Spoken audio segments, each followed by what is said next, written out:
બેસો બેસો હું વાત કરી લઉં છું. હું આપને કહું કે અત્યારે મેં યુનિવર્સિટી માટે કેવું છું પણ 60-70 વર્ષ ફાળવેલી છે એ આપણા સમાજને મળેલી છે સાહેબ. એ જગ્યા પાછી જોવો આપણે. કોઈ બધા વચ્ચે મારો સવાલ કરવો છે. અરે શું સવાલ કરવો છે? કોઈ ચોરી નથી કરી. હા ભાઈ હા તમને હું તમને જ લઈ જઈશ. હેડો, ચિંતા ના કરો, મારી જોડે બધા જવાબ છે. અરે હા અત્યાર સુધી ક્યાં ગયા હતા? છેલ્લા 10 વર્ષ થયા. અલ્પેશ ઠાકોરને જ સવાલ કરવા છે.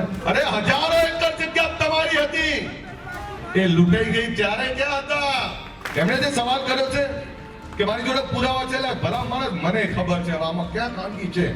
અને અલ્પેશ ઠાકોર તો વરસાદની વાવાઝોડું છે. આ દ્રશ્યો મહેસાણાના ખેરાલુના છે, જ્યાં ક્ષત્રિય ઠાકોર સેનાનું સ્નેહમિલન યોજાયું. વડનગર, સતલાસના અને ખેરાલુના કાર્યકરો સાથે અલ્પેશ ઠાકોરે સંવાદ કર્યો. આ જ દરમિયાન એક યુવાને ગાંધીનગરમાં શૈક્ષણિક હેતુ માટે ફાળવેલી જમીન અંગે સવાલ કર્યો. દાવો કરાયો કે સરકારે 7000 વાર જમીન ફાળવેલી છે અને જેને ભાડા પેટે આપી દેવાય છે. જોકે એનો જવાબ આપતા અલ્પેશ ઠાકોરે પહેલા તો એવો સવાલ કર્યો કે અત્યાર સુધી ક્યાં ગયા હતા. અલ્પેશ ઠાકોરને જ સવાલ કેમ? જોકે ત્યારબાદમાં તેણે આ વિષય પર વિગતવાર વાત કરી. સપના મેં બતાવ્યા છે તમને કે આ ગુજરાતમાં આ સમાજને એટલું વધારે આપીને જઈશ કે આ સમાજને ક્યારેય તકલીફ નહીં પડે. બેસો વાત કરી. સાહેબ યુનિવર્સિટી બાબતે ક્યાં માંગુ આપને કહું. સાહેબ યુનિવર્સિટી બાબતે ક્યાં માંગુ છું. હા બેસો હું વાત કરી લઉં છું.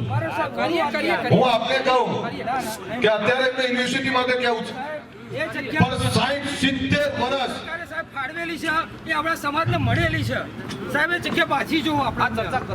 70 વર્ષ થયા. 70. હા ભાઈ હા તમને હું તમને જ લઈ જઈશ. હેડો, ચિંતા ના કરો, મારી જોડે બધા જવાબ છે. અરે હા 7000 વાર જગ્યા મળેલી છે. એ સાહેબ આપણે પાછી જોઈએ. અને આપને કહું અત્યાર સુધી ક્યાં ગયા હતા? છેલ્લા 10 વર્ષ થયા. અલ્પેશ ઠાકોરને જ સવાલ કરવા છે. એવું નથી કે આ ગુજરાતમાં સમાજને મુખ્યમંત્રી નથી મળ્યા. એવું નથી કે આ સમાજને ગુજરાતમાં ધારાસભ્યો મિનિસ્ટરો નથી મળ્યા. મળ્યા છે કે નહીં મળ્યા? જવાબ આપો. આ સમાજને મુખ્યમંત્રી મળ્યા છે કે નહીં મળ્યા? આ સમાજને ધારાસભ્ય સંસદ સભ્યો મળ્યા છે કે નથી મળ્યા? આ સમાજને મિનિસ્ટરો મળ્યા છે કે નથી મળ્યા? હજુ તો જે પગ ઉપર જે ઉભો થઈ રહ્યો છે એને સવાલ કરો છો, પણ જે આઈને ગયા એમને તો એકવાર સવાલ કરી જોવો તો તમારે. અને કોઈ બધા વચ્ચે મારો સવાલ કરવો છે. અરે શું સવાલ કરવો છે? કોઈ ચોરી નથી કરી. આ સમાજ માટે રાત દિવસ પાણી વેડ્યું છે.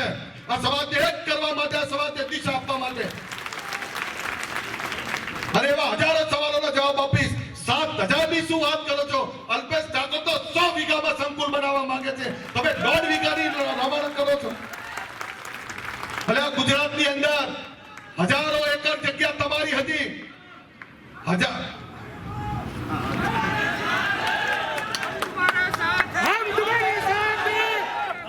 અરે હજારો એકર જગ્યા તમારી હતી, એ લૂંટાઈ ગઈ ત્યારે ક્યાં હતા? પણ અલ્પેશ ઠાકોર આયા પછી 10 વર્ષમાં કોઈની તાકાત છે કે તમારી જમીન ઉપર પગ મૂકી શકે? મારા વાલીરાઓ, ચિંતા ના કરો. હજુ કહું છું, મને 7 વર્ષ થયા છે. 7 વર્ષમાં 70 વર્ષનો હિસાબ નહીં આપી શકું, પણ એટલું ચોક્કસ કહું કે 7 વર્ષમાં શું કર્યું છે એનો હિસાબ 100% આપી શકીશ. આપને એવું કહું, એમણે જે કહ્યું કે ભારતીય જનતા પાર્ટીના આદરણીય નરેન્દ્રભાઈએ 7000 વાર જગ્યા ગાંધીનગરમાં આપી છે. આ એની વાત કરે છે ભાઈ. અને આપણે એ પણ કહું કે વાત સાચી છે, પણ પૂછવાનો તરીકો ખરાબ છે. તમારી વાત સાચી છે, પૂછવાનો તરીકો ખરાબ છે. જે ગુનેગાર હોય, હું આજે આપને કહું, મેં ગુનો કર્યો હોય તો એ ગુનાની સજા મને 100% મળવી જોઈએ. પણ જે ગુનો મેં નથી કર્યો એના સવાલ મને શું કરવા થાય છે? જે આગેવાનો, જે લોકોને ટ્રસ્ટી બનાયા, જે લોકોને વ્યવસ્થા આપી, એ જવાબદારી એમની છે. પણ હું એટલું ચોક્કસ કહું, મેં જગ્યા માંગી છે અને જગ્યા માંગી છે શિક્ષણ માટે. એ જગ્યા માંગી છે સામાજિક ઉત્થાન માટે એ જગ્યા માંગી છે ગુજરાતનું અતિ ભવ્ય શૈક્ષણિક સંકુલ બને એના માટે, અને એ ભવન બનાવી કોઈને ભાડે નહીં આપવું. એમણે જે વાત કરી કે ભાડે આપી દીધી છે, શૈક્ષણિક સંકુલ ભાડે આપવા માટે ના હોય, એની આવકો ઊભી કરવાનું ના હોય. શિક્ષણનું કોઈ મોલ નથી હોતું, અને શિક્ષણનું કોઈ મોલ ના હોય ત્યારે હું આપને એ કહું કે એવી શૈક્ષણિક ભવન બનાવવું છે કે ના ભૂતોના ભવિષ્ય ગુજરાતની સૌથી મોટી સંસ્થા ઠાકોર સમાજની એ ગાંધીનગરમાં બનાવવા જઈ રહ્યો છું, અને એના માટે ગામડે ગામડે આવવાનું. એમણે જે સવાલ કર્યો છે કે મારી જોડે પુરાવા છે, એટલે ભલા માણસ મને ખબર છે આમાં ક્યાં ખાનગી છે. કોઈ ખાનગી નથી. ઓ ભાઈ નરેશ બેસો, એટલે બહુ ચિંતા ના કરો. પણ આપને કહું, જે સમાજ એક થયો છે એકતા ટકાઈ રાખજો. જે સમાજ સામાજિક ને શૈક્ષણિક રીતે આગળ વધવા લાગ્યો છે, આ એક સંસ્થાની વાત કરે છે આ ભાઈ. પણ તમને ખબર છે છેલ્લા 10 વર્ષમાં તમે એક આંકડો તો કાઢો, આજે ગામડે ગામડે અધિકારી કર્મચારી તમને મળ્યા છે. એક વિચાર મૂક્યો શિક્ષણનો, છેલ્લા 10 વર્ષમાં ઓછામાં ઓછા 10 થી 15,000 દીકરા દીકરીઓ સરકારી નોકરીમાં આવ્યા છે. એની વાત ક્યારે કેમ નથી કરતા તમે? એક સમય હતો કે આ ગુજરાતમાં 4,200 ગામડાઓમાં મુક્ત શિક્ષણના ક્લાસ ગામડે ગામડે ચલાવી અને શૈક્ષણિક ક્રાંતિ મારા યુવાનો કરી. આની વાત કેમ નથી કરતા તમે? આજે પણ સરકારી ભરતી તાલીમ ક્ષેત્ર અમારા કનેક્સી બેઠા છે આ જગાપુરાની અંદર. પ્રી ભરતી તાલીમ સેન્ટર ચાલે, આખા ગુજરાતમાં જિલ્લે જિલ્લે સ્પર્ધાત્મક પરીક્ષાઓ હોય તો એના માટે જિલ્લે જિલ્લે આવા ક્લાસો ચલાવે છે, પ્રી ભરતી તાલીમ સેન્ટરો ચલાવે છે. એની વાત કેમ નથી કરતા? કેમ એવી વાત નથી કરતા કે ગામડે ગામડે શિક્ષણની ક્રાંતિ લાવી, ગામડે ગામડે વ્યસન મુક્તિની વાત લાવી, ગામડે ગામડે સરપંચ હોય, તાલુકા પંચાયત હોય, જિલ્લા પંચાયત હોય, ધારાસભા કે સંસદ સુધી આગેવાનો આપ્યા. એની વાત કેમ નથી કરતા તમે? ખાલી ખાલી ઘડી હંચા કરવા આવી જાવ છો. અને ક્યારે આ ભાઈને જ કહું, ક્યારે ગયા છો જગાપુરા? ક્યારે આવ્યા છો ગાંધીનગર? જઈને ત્યાં સવાલ કર્યો છે તમે? ત્યાં જઈને ક્યારે પૂછ્યું છે કે તમે કેમ આપી દીધી? સવાલ એ કરવાનો હોય. રાત દિવસ મથું છું, અને આજે તમને કહું આ જવાબ કેમ આપી શકું ખબર તમને? મારી ઈમાનદારી, મારી સચ્ચાઈ જીવતી છે એટલે. અને મારી સચ્ચાઈ એ છે કે તમારો તમામ ક્ષેત્રે વિકાસ કરવો છે, તમને તમામ ક્ષેત્રે આગળ આવતા જોવા છે. આજે રેલીમાં BMW મર્સિડીઝ લઈને યુવાનો હતા ને, મારે એ જોવું છે દોસ્તો. કોઈ દીકરો કે દીકરી ડીએસપી કલેક્ટર થઈને આવે, હાથીની પાલખી ઉપર એનો વરઘોડો નીકળતો હોય અને વરઘોડામાં નાચવાનો તો મને શોખ છે દોસ્તો. માં ઉમિયાના ધામથી, આપણા સરદાર સાહેબના નામથી ભવનો બનતા હોય અને એના માટે શૈક્ષણિક મેળાવડા થતા હોય તો મારું સપનું છે કે સાહેબ આ રામના નામથી ત્યાં પણ આપણું ભવન બને. અને આજે જાહેરાત કરી દઉં છું સાહેબ, રામના નામનું ગાંધીનગરમાં ભવનની સાથે શૈક્ષણિક સંકુલ આવનારા સમયમાં ગામડે ગામડે શ્રીરામ યુનિવર્સિટી, શ્રીરામ શૈક્ષણિક રત્ન નામથી ગામડે ગામડે આવીશ તમારા. અને રામનું મંદિર ને રામના મંદિરની સાથે રામના નામે શૈક્ષણિક સંકુલ એ જ ગાંધીનગરમાં બનાવીશ, જ્યાં હું ધારાસભ્ય છું સાહેબ, આપીને જવાનો છું. અને હું તો એવું કહું છું કે મારું બધું લૂંટાઈ જઈશ, પણ તમારા માટે શૈક્ષણિક સંસ્થાઓ આપીને જઈશ. અને આજે આપને કહું પાછો કેમ નહીં પડતો? તમે બધા મારા વલીલાઓ પ્રેમ કેમ કરો છો ખબર? તમને ખબર છે કે આના ચહેરામાં કોઈ લુચ્ચાઈ નથી. આ તો ઘોડો પારેવડા જેવો ડાલામતો સિંહ આપણો ભાઈ આપણા માટે મચી રહ્યો છે. બાકી કોઈના પાપથી દમ ખાઈ અલ્પેશ ઠાકોર નહીં. અને આજે તમને કહું, કોઈ ખોટા માણસો મને સવાલ નહીં કરી શકે. સોશિયલ મીડિયા ફેસબુકમાં લખું છું તો નાના છોકરાના ખેલ છે, લખો બધા. આજે તમને કહું, વિવેકથી વાત કરું છું, સંયમથી વાત કરું છું. માફ કરશો મીડિયાના મિત્રો, તમારાથી દૂર રહું છું.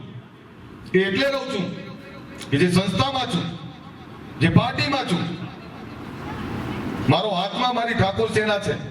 પણ મારા આત્માને મારે ખુશ કરવો હોય તો જે પાર્ટીમાં છું એની વફાદારી અને એના શિસ્તમાં રહીને કામ કરું છું, અને એના માટે મથી રહ્યો છું સાહેબ.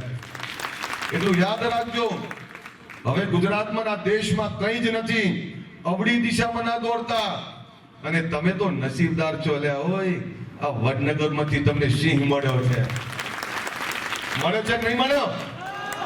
બોલો ભારત માતા કી. આ એટલે જ બોલાવું છું. કે જ્યાં બેઠો છું ત્યાંથી તમારા માટે જ્ઞાન ગંગા લઈને આવવા માંગુ છું. જ્યાં બેઠો છું ત્યાં તમારા ઘરના અજવાળા લઈ આવવા માંગુ છું.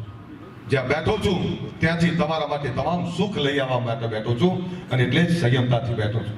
આજની આ મીટિંગ, આજની આ સભાના અનેક સવાલો થશે. કેટલાક લોકો પાછા ફેસબુક ને વોટ્સઅપમાં આવશે.